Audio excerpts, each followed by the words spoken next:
அதிக அளவு வேலைவாய்ப்பு அளிக்கிற தொழிற்சாலைகளை வளர்ச்சி குறைந்த மாவட்டங்கள் அமைக்கிறதுனால அந்த வட்டாரத்து மக்களோட தனிநபர் வருமானம் அதிகரிக்கும்.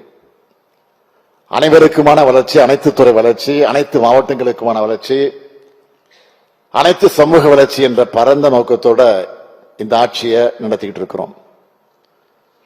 தென்கிழக்கு ஆசிய நாடுகளிலிருந்து வரக்கூடிய கப்பல்களுக்கு இந்தியாவின் நுழைவு வாயிலா தூத்துக்குடி துறைமுகம் இருக்கு. அதனாலதான் முதலீடுகளும் தூத்துக்குடியை நோக்கி இன்றைக்கு அணிவகுத்து வந்து கொண்டிருக்கிறது. தூத்துக்குடி பகுதியை புதுப்பிக்கத்தக்க எரிசக்தி மையமாக உருவாக்கக்கூடிய வகையில் பல்வேறு பசுமை ஹைட்ரஜன், சோலார் செல் உள்ளிட்ட உற்பத்தி திட்டங்களை தூத்துக்குடி மற்றும் திருநெல்வேலி பகுதிகளில் நாங்கள் கொண்டு வந்திருக்கிறோம். இப்போ கூட வின்பாஸ் உற்பத்தியை தொடங்கி வச்சுட்டு தான் இந்த மாநாட்டில் வந்து கலந்துகிட்டு இருக்கிறேன்.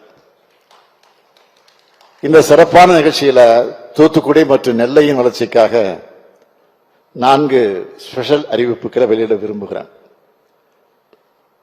முதல் அறிவிப்பு, தூத்துக்குடி மாவட்டத்தில் 250 ஏக்கர் பரப்பளவில் ஒரு விண்வெளி பூங்கா, ஸ்பேஸ் பார்க் அமைக்கப்படும். இந்த பூங்கா விண்வெளி துறைக்கும் தேவையான கருவிகளின் உற்பத்தி மற்றும் தொழில்நுட்ப வளர்ச்சியை ஊக்குவிக்கும். இரண்டாவது அறிவிப்பு,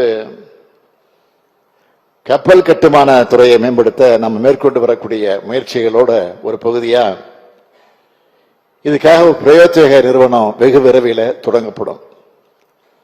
அந்த நிறுவனம் மூலம் கப்பல் துறை தொழில் வளர்ச்சிக்கு தேவையான அனைத்து கட்டமைப்பு மேம்பாட்டு பணிகளும் மேற்கொள்ளப்படும்.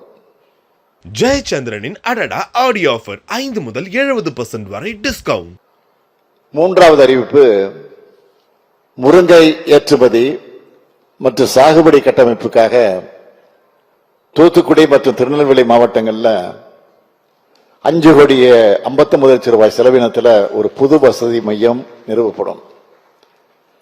நான்காவது அறிவிப்பு, திருநெல்வேலி மாவட்டத்தில் தமிழ்நாடு உணவு பதப்படுத்துதல் மற்றும் வேளாண் ஏற்றுமதி மேம்பாட்டு கழகத்தோட மண்டல பிரிவு அமைக்கப்படும்.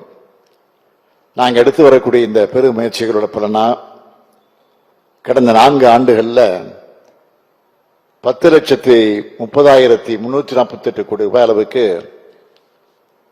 உறுதி செய்யப்பட்ட முதலீடு, 32,28,445 நபர்களுக்கு உறுதியளிக்கப்பட்ட நேரடி மற்றும் மறைமுக வேலைவாய்ப்பு என்ற வகையில் 898 திட்டங்களை ஈர்த்திருக்கிறோம்.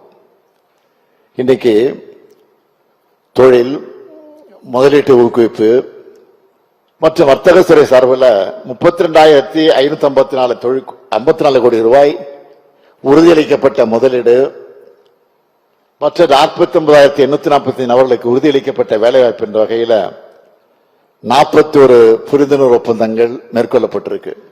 இது தவிர எம்எஸ்எம்இ துறை சார்பில் 244 கோடியே 44 லட்சம் ரூபாய் உறுதியளிக்கப்பட்ட முதலீடு மற்ற 1056 நபர்களுக்கு வேலைவாய்ப்பு என்ற வகையில் 19 திட்டங்களுக்கான புரிந்துணர்வு ஒப்பந்தமும் மேற்கொள்ளப்பட்டிருக்கு. அது மட்டுமல்ல, 2,530 கோடி ரூபாய் முதலீடு மற்றும் 3,600 நபர்களுக்கு வேலைவாய்ப்பு அளிக்கக்கூடிய வகையில் 5 திட்டங்கள் தொடங்கி வைக்கப்பட்டிருக்கு. மேலும் டாடா பவர் சோலார், இன்பினிக்ஸ் மற்றும் பிணைக்கல் இன்ஃபோடெக் ஆகிய 3 நிறுவனங்களை சார்ந்த பல்வேறு நபர்களுக்கு பணி நியமன ஆணைகளையும் இங்கே நான் வழங்கியிருக்கிறேன். இன்னைக்கு கையெழுத்தாக இருக்கக்கூடிய புரிந்துணர்வு ஒப்பந்தங்கள் மின்னணுவியல், பாதுகாப்பு, கப்பல் கட்டுமானம் மற்றும் தோல் அல்லாத காலணிகள் போன்ற பல்வேறு துறைகளில் மேற்கொள்ளப்பட்டிருக்கு. வின்பாக்ஸ் திட்டம் மூலமா மின்வாகன துறைக்கான மையமா தூத்துக்குடி உருவெடுத்து வர அதே நேரத்தில் மின்னணுவியல் துறைக்கான மையமாகவும் தூத்துக்குடி மாறப்போகிறது உறுதி. நம்ம திராவிட அரசு மேல நம்முடைய திராவிட அரசு மேல மக்கள் வச்சிருக்கக்கூடிய நம்பிக்கை, தொழில் தொடங்குற உங்களுக்கு தேவையான எல்லா ஒத்துழைப்பையும் நாங்கள் தொடர்ந்து நிச்சயமாக வழங்குவோம்.